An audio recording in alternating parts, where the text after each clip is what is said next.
Hello, welcome to Tales from the House. Today, the 19th of April through time. And I've got three things here, although you might argue that it's only two. But let's get on with it. I'll get through them. There's a lot to talk about, particularly on our second one. So let me share the screen with you and we'll get underway, because today in 1770, this man became the first European to sight the eastern coast of Australia. Yes, it's today. Captain James Cook came across the east coast of Australia and started to map it. Obviously, we're not going to make the mistake of saying he's the first person to discover it, because the indigenous tribes of Australia were living there for thousands of years before that. But he was the first European to sight the eastern coast. And I want to be very specific about the eastern coast there. So let me just briefly explain, because he probably still gets way too much credit as it is. But let's investigate. You see, previously, he had mapped extensive areas of the Canadian East Coast and Newfoundland, and he was quite well renowned for that with the British government. So, no surprise when he was asked to captain the HMS Endeavour with the task of searching the South Pacific for the much-rumoured, rich, bountiful southern continent of Terra Australis. And so that was his task, all the way to Tahiti, which was a well-known stop-off at that point. He arrived in 1769 and then took on a local guide who claimed that he knew where Australia was, or the general direction, and off they went into the South Pacific. They actually got to New Zealand first. There was some knowledge of New Zealand, and he sailed all around New Zealand and mapped the coastline of New Zealand. Very important, because he proved that this was not part of Terra Australis, this bountiful southern continent. So off he went eastward still from New Zealand to discover Australia for the Europeans. And here is an image of what happened on that occasion.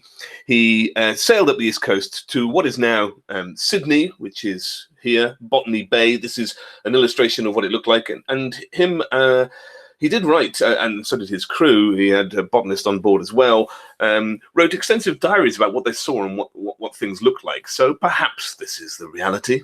Who knows? But the tale goes that as he came ashore, he saw some indigenous tribesmen, two of them, and he took out a weapon to fire at them.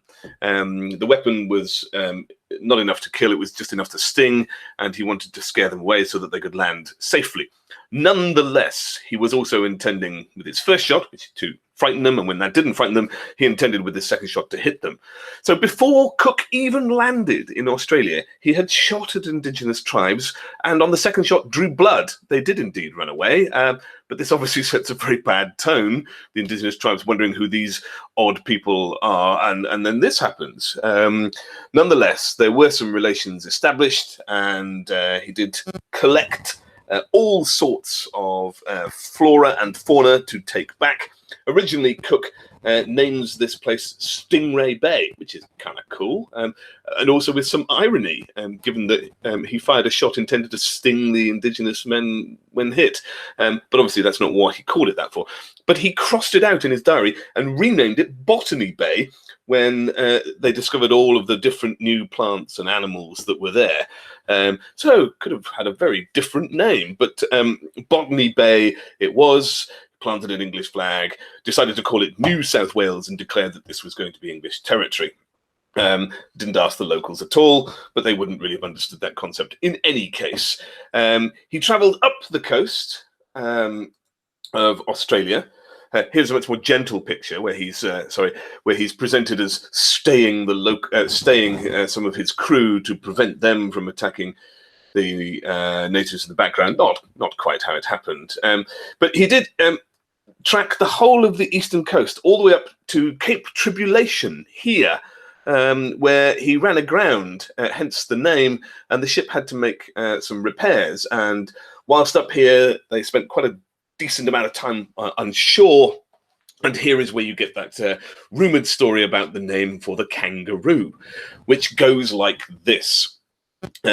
He was trying to learn some of the local dialect and was talking to some of the locals occasionally, who were really rather uninterested and rather bored with these people who had come to visit. And the story goes that he had said one day, having seen a kangaroo hopping about, "What is that animal there?" And the local tribesman just sort of said, I don't know, in his native tongue. "I'm tired of all these questions. I don't want you. What do you want about you?" So he just said, "I don't know." And said "Gingaroo," which apparently means "I don't know." And therefore he wrote it down. This is called a kangaroo. But this story is apocryphal. It isn't true. I mean, I'd like it to be true because it's kind of cute, but it isn't true. Etymology shows that it is the local tribe word for kangaroo. So he was answered properly. The guy was indulging him and said, "Yes, it's called a kangaroo." So the name is correct. The story isn't true, but the story is rather nice. In any case, off they went, and Cook had successfully shown that this was a continental-sized discovery. But when he got back to England, they didn't believe that this was the bountiful southern continent that had been rumoured. No, they didn't. And they also didn't believe that it was the same thing that previous explorers had discovered, or maybe it was. You see, Cook was not even the first person to discover Australia from a European perspective. There had been about 6 other visits, mostly by Dutchmen, in the previous 160 to 70 years before this. No one had been to Australia for 70 years, but prior to that, between 70 and 160 years before, several people had been there. To Australia, but most of them had mapped and met Australia coming from Africa and had mapped the northwest coast. No one had seen the east coast, and it was unclear whether these 2 discoveries were even the same place. So he gets sent out on a second voyage 2 years later in 1772 to travel much further south to discover the true Terra Australis. British government not believing that this was it. And he almost discovered, he circumnavigated the world down there, and he almost hit Antarctica. He went that far south. He also mapped South Georgia, which is very close to Antarctica off Cape Horn, as you know, or maybe you don't, but he didn't discover it. He then had a third voyage in 1776, which was ostensibly about trying to find the Northwest Passage through Canada at the top of the Arctic, but also to go back and try to search for this mysterious lost rich continent. But he never made it in the Pacific. He ended up being killed by the natives in Hawaii, probably his own fault. He was in the process of gulling and kidnapping the local leader because they'd had some disagreements on and off with the local tribespeople there. And it ended up with him being clubbed in the back and then killed on the shore. And there is a memorial there for where Cook's body roughly lay, but apparently not that many people visit it. Nevertheless, all of this began with Cook today sighting the east coast of Australia and then moving up to plant the flag at Botany Bay or Stingray Bay. Take your pick. Second thing today, then, I'd like to talk about Mae West, and this is a terrific story because today Mae West made her name. But let's have a little bit about her first, shall we? She was nobody, really. She was a jobbing actress in vaudeville theatre. And if you're not sure what vaudeville theatre is, it's basically, a sort of sketch show with singers and dancers and comics and lots of different acts there for sort of cheap entertainment. It's not high theatre or acting, but it's where a lot of people might try to make their name and break through. I think Charlie Chaplin began in vaudeville as well, to begin with, and lots of people famously came through from there. It was never really going to be Mae West, though. A New York Times article which saw her described her as having a grotesque and snappy way about her singing and dancing. Hardly a glorious review. And after 15 years trying to break through in the theatre in New York and traveling vaudeville, she was getting old and she decided to start writing and producing her own plays. And in 1926, she produced Mae West in Sex. And it was advertised that way. Come and see Sex with Mae West, which sounds, rather wonderful. It was a big hit. Lots of people went to see it. But soon after it opened, she was arrested and prosecuted for corrupting the morals of the youth. I know, the Americans, they're so puritanical about things, aren't they? And it was today that she was convicted of this charge. Today in 1926, 26. Today in 1926, 19th of April, she was convicted of corrupting the morals of the youth. And her sentence was a fine, but she refused to pay it, choosing instead to go to jail for 10 days because she thought that's worth much more publicity, an actress going to jail for a play. And she was bang on right. It is because of this event that Mae West and her fame and everything that happened to her even exists. That's why I've called this date today for her. You see, she went to jail and she was there for 8 days, was out too early on good behavior. Here you can see the warning in some of the press. This was her advertising it. She had written the play and produced it, and she was in it. And this is the advertising. If you cannot stand excitement, see your doctor before visiting Mae West in sex. Terrific stuff. And the newspapers even reported on it. Anyway, as soon as she got out of jail, she just went straight back to what had found her some fame. The newspapers were all over. Her next play that she also wrote and produced was called Drag. You can see a provocative theme here, can't you? This play was not even, it was announced and tickets sold magnificently, but it was not even allowed to open. It was banned by the city before it even opened. And Mae West is just the talk of New York at this point in time. And she just followed suit. She kept doing this. She released another play called The Constant Sinner. I mean, you can see a theme coming here, but it's also, she had understood what ordinary people were sort of, tempted and titillated by. And when asked about The Ordinary Sinner and what it was like, she said, I wrote the story myself. It's about a girl who lost her reputation and never missed it. And she was really canny with these sorts of phrases on the edge. But there was another one, The Pleasure Man.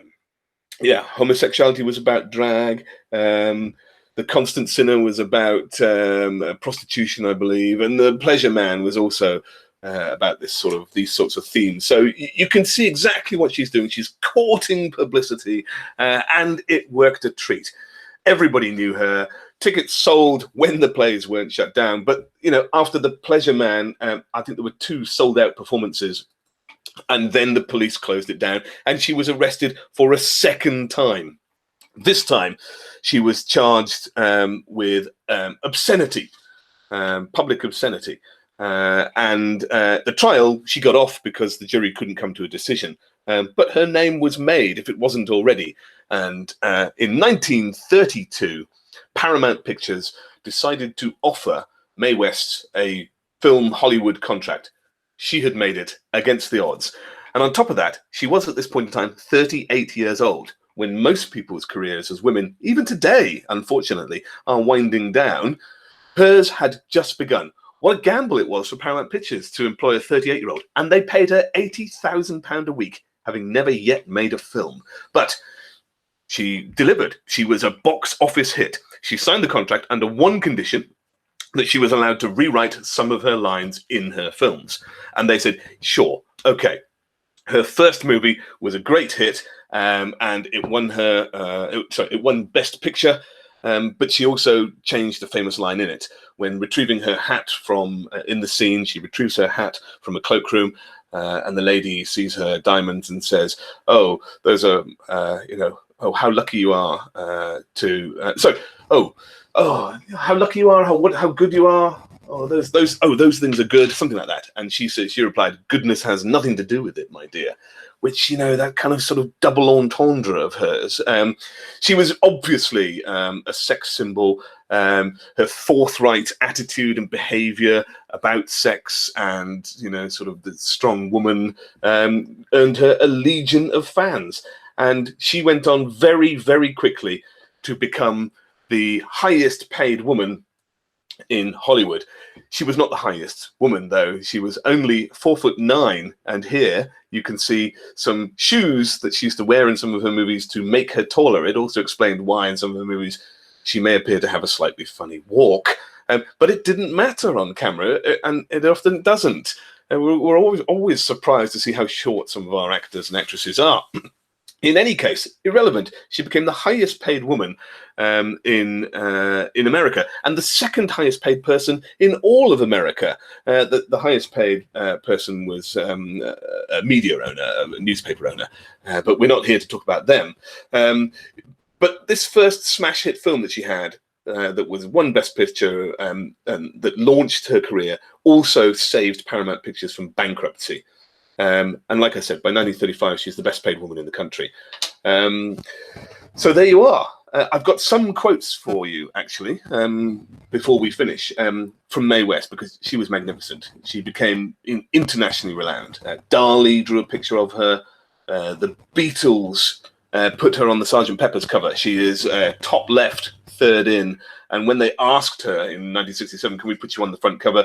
She said, why would I ever be in a Lonely Hearts Club? And initially declined, but they wrote back saying we were huge, massive fans, and so she relented in the end and let her.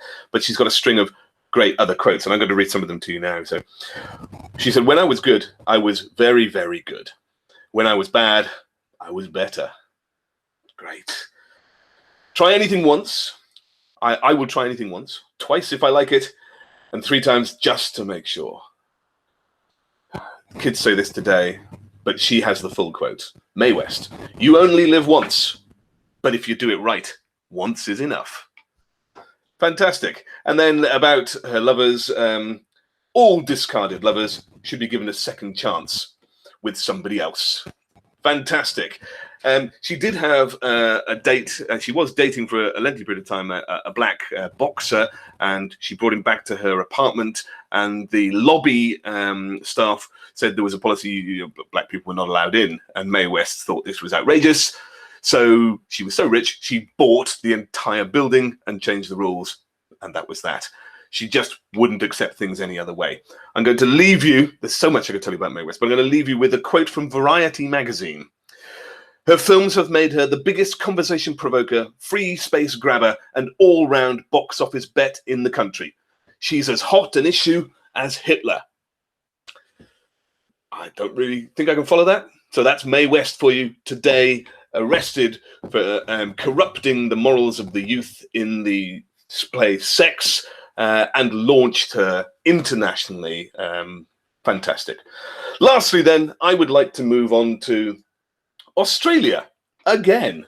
Yeah, it's not an error. I'm doing something different because today, in 1984, Australia adopted green and gold as their national colours. I know. I mean, I thought that was always their national colours. But no, it was 1984 that they adopted their national colours today. I mean, it seems to be in every sport, and you can even go back to, you go back to all the Olympics and all the cricket pictures, and they're always wearing green and gold long before 1984. So what on earth is all this about? Well, I had to look very hard, but if you go on to the Australian sporting website, you can see here that it does tell you they were adopted in 1984, and prior to that, that blue, white and red and blue and gold were used as sporting colours. Well, I thought, really? Are you sure? So I had a look, and here we are. Here is the rugby kits for the Australian rugby team. Now, you do have to go back a long way before 1984, but you can see here that you go back to 1961, they're wearing green and white, so maybe that doesn't count, but prior to that, they're wearing blue in 1928. You've got to go back a long way, and I think if you look at the it's just the football team as well. You've got to go back to 1922, although in the 2010 World Cup, they're wearing blue and gold in a kind of old-fashioned way in 2014. So they're the second kits, though. So I suppose the second kits hark back historically to something like that.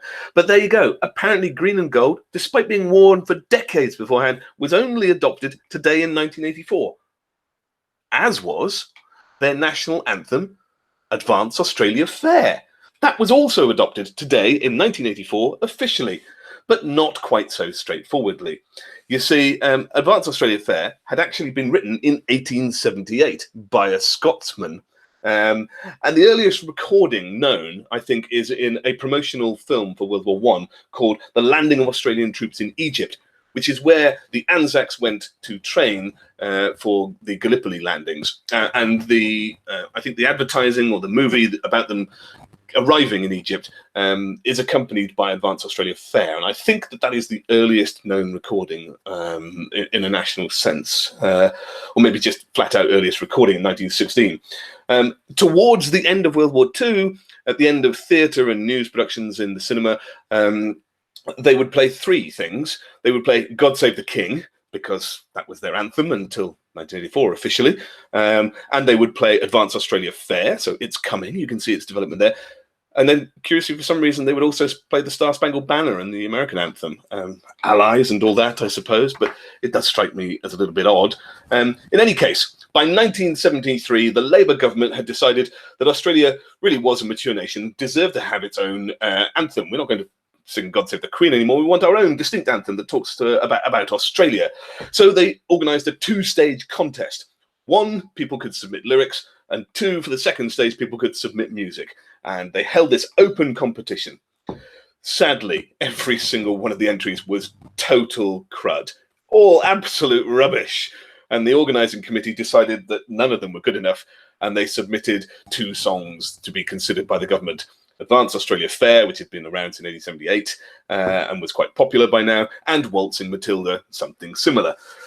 So they said, you should decide between those two. Well, in 1974, the government decided to adopt not Waltzing Matilda, but Advance Australia Fair. However, having adopted it, it was the anthem small time, very briefly. They still had God Save the Queen, and in 1976, a new government was elected, and they decided to revert back to God Save the Queen and ditched Advance Australia Fair. It's not an easy ride, this, to get a national anthem, isn't it? In any case, they then decided, okay, right, well, let's just have a referendum on what we want. And there were 4 songs in 1977 put to the public in a referendum. A referendum, what song do you want to represent you? Sounds like a great referendum to me. Well, there was Advance Australia Fair, Waltzing Matilda, God Save the Queen, and The Song of Australia. The Song of Australia got just under 10%. God Save the Queen got about 18.5%. And Advance Australia Fair won with about 48%. So Advance Australia Fair was adopted as the national anthem. 1977 it won. Wasn't adopted till 1984. I cannot explain the delay. And there we are. Since 1984, Advance Australia Fair finally, eventually chosen to be the national anthem of Australia. Except when a member of the royal family is at an event in Australia, in which case they will also play God Save the Queen, but not as the anthem, just out of respect. Okay, all right, there you go. That's the 19th of April today. I will see you all tomorrow. Do please remember to subscribe. I think it's here. And a video for yesterday, if you missed it, where nothing happened in the most fantastic way. And I'll see you all tomorrow for the 20th of April. Hope you enjoyed that. Ta-da!